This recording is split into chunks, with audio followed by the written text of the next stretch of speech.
Okay, this is my audience for my presentation. Thank you, guys. So my name is Maddie Horgan, and I will be talking about how we detect drug abuse in sport, and why it is so important.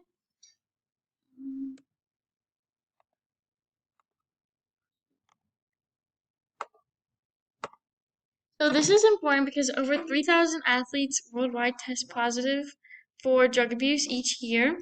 And the World Anti-Doping Authority actually banned over 192 performance-enhancing substances. This actually kept the Russian Olympic team out of the 2018 Olympics because so many people tested positive for steroids. And steroids help athletes train harder and build more muscle, which is why a lot of athletes like to take them because it will help them get better at their sport. So, new drugs are constantly being developed as well as methods to detect them. And some famous athletes you may know using drugs are Michael Phelps, who is an Olympic swimmer, and Tiger Woods, who is in the PGA. So, one of the most common types of drugs used in sports is anabolic steroids. There are two types of anabolic steroids. There are endogenous steroids and exogenous steroids. Exogenous steroids are synthetically um, synthetically created versions of the testosterone hormone, while endogenous steroids are naturally occurring substances in the human body that are involved with the metabolic pathways of testosterone. And these are the most common drugs that are taken. And testosterone affects muscle growth and increases muscle size and strength, which is very important for lifting and hitting people on the field, which is good for football, rugby, basketball, and almost any sport you can think of. They can be taken in tablet form or injected, and they are detected by gas chromatography and mass spectrometry, which I will talk about later. Some of the symptoms are high blood pressure, acne, liver issues, irregular menstrual cycle for women, decline in sperm production for men, and on the more severe side, kidney failure, heart disease, and aggressive behavior, and sometimes even death if someone does overdose. So the next thing is human growth hormones. These are naturally occurring hormones produced in the human body, and they are stimulants of the synthesis of collagen. Collagen is necessary for strengthening cartilage, bones, and tendons, and it increases red blood cells, boosts heart function, and gives someone more energy, which can come in handy for cardio sports such as soccer or tennis. And then it also increases muscle mass and strength for the more strengthening sports, for example, lifting and football. And one of the best examples of human growth hormones is Harry Newton. He was a rugby player who won 15 caps for Great Britain and a Challenge Cup medal. He was one of only 5 players in all 15 seasons of the Super League.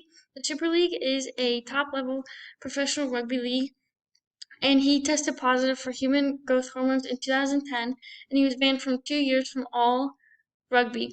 His contract with Wakefield was actually canceled, and he ended up getting very depressed from this and ended up committing suicide not not long after. So this shows that human growth hormones are very dangerous and they can ruin someone's career because Terry Newton had a lot going for him and he had a long life ahead of him, but he started taking these and it ended up ending his life and he never played in a rugby game again.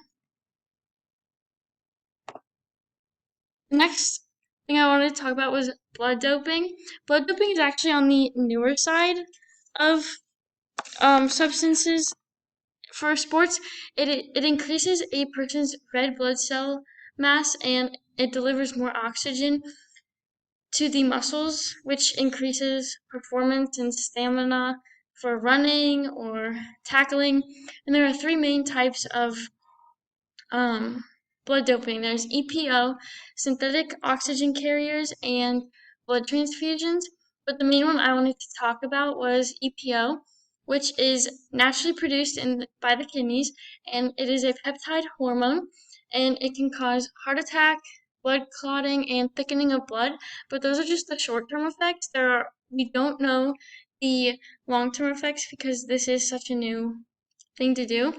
And it is mostly injections because it goes straight to the muscle, and blood tests and urine tests are what detects it. So there are 5 main types of drug tests that the government uses: urine, blood, hair, tissue, and nails. And urine and blood are the most common, which you would see for sports or like for work when you just have to get drug tested. But hair, tissue, and nails are also just as important because they can detect things that the urine and blood sometimes cannot. For example, hair can detect how long a substance, or for longer substances in the body. So, for example, if you took a drug 7 months ago, you're more likely to see it show up in a hair test instead of a urine test. And looking at this chart on the next slide, this is all the drug tests in use as of December 22nd in 2008. And you can see that most of the test types are urine, and there are some blood, and there's only one tissue test, but it is for gene doping, which is very important. And it's just very cool to look and compare about the differences of tests and what they test for. So when you actually take a synthetic drug, for example, your isotope signature in the urine sample will change, so the carbon will actually rise, and it is different for all drugs. And it is important that you realize that because this is how we test for the drugs. And gas chromatography and mass spectrometry are the main source of drug testing. And it is when you heat up a urine sample to a certain degree where it can filter out the water and you're just left with the substances left. And then you'll take the atomic mass of that, and that is how you'll determine what drugs are in the urine sample and how much of it. And liquid chromatography is actually a hair sample, and it can detect a drug for up to a year in the body, which is very important. So the next thing is atomic weight and ratio. Like I said, scientists use this equation, the second equation, to determine how much of a drug is in the body. And a good way to think about it is calculating your GPA. And you can take the credit hours of your course 1. So, for example, chemistry is 4 credit hours, and put it over the total credit hours you're taking. So I'm taking 16, so it'd be 4 over 16, and multiply it by the grade in the course. So my grade in chemistry, and then I would do that for each course, and then it would result in my final GPA.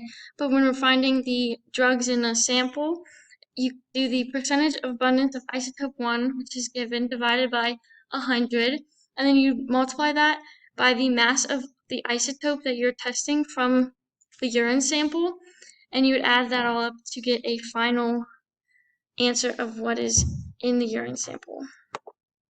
So in conclusion, there are new advancements every day, and it is constantly changing. This is a huge issue worldwide, and it affects every sport, from the big leagues to high school, and it is a growing issue worldwide.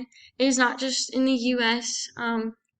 Each country deals with this every single day, and hopefully there can be more advancements to limit the amount of drug use in sports so we can have clean and safe sports. And these are the references, and then my picture references. So